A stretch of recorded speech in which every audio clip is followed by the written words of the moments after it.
My boyfriend was working out in the garden one day and he found these two tiny little baby mice just wiggling in the dirt that he put all over the garden, and he was like, oh my God, and like picked them up straight away and kept them warm.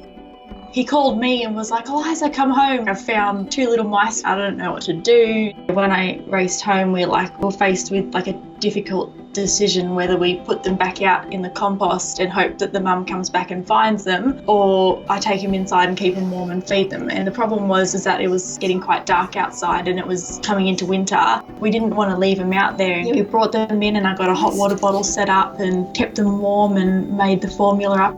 They were probably like the size of the tip of my thumb. You could barely see their toes because they were so small. It was really hard because they're so fragile. It's really hard to hold a tiny mouse with this tiny paintbrush and like get it in their mouth. The really rocky parts were the first 2.5 weeks. Unfortunately, they both got sick one night and we lost one of them, which was Scarlet. After that, I was reluctant to leave it for 2 hours between each feed because they got really dehydrated when they got sick and I didn't want to face that again. So I ended up feeding Gustav every hour for the rest of his bottle feeding life. You're eating it too quickly. I was out of it. The mouse was doing really well. He had a real character when he was a baby too. He'd sleep on his back and he was a little bit like you'd expect a puppy to be. He grew up really, really quickly. As he was growing up, he was getting more and more used to the routine. From then on, he got used to it and made it a lot easier for me. In the beginning, he didn't go very far. And then as he got a bit more adventurous and grew up a little bit, I got a massive box that was a bit deeper and did the same sort of setup. The day after his eyes opened, and that's when I bought this tank and set this up with a hot water bottle and blankets as well. I wanted to recreate his wild habitat that he'd usually have.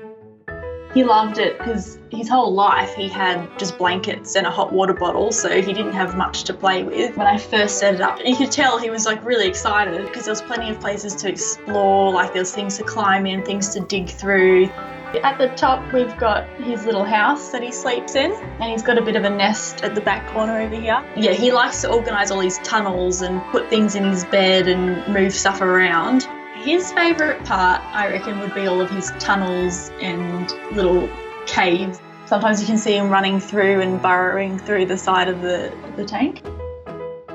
And I've changed it 4 or 5 times, the layout, because it's quite fun to design. I think he also does get a bit excited because I think after a while, it's the same thing every day. Once I've changed it to a new layout, he likes to explore it and see what's new and what else is in there. And because I always add new objects and houses and things, he'll be sitting on my shoulder while I do it because that's usually what he does. He sits and supervises and watches me fix up the cage and tidy it up. I thought, if I'm making me a pizza, why not make a tiny one for him? It's good because instead of giving him, just his plain mouse food and every day, he gets a salad with fresh vegetables and fruits and nuts every day as well. It was really hard to think that's a life. He just looked like a little jelly bean with a few features. It was really hard to comprehend that this tiny little life could turn into a mouse. I wouldn't change anything. It was extremely difficult, but also seeing Gustav now, such an achievement to be able to accomplish something like that.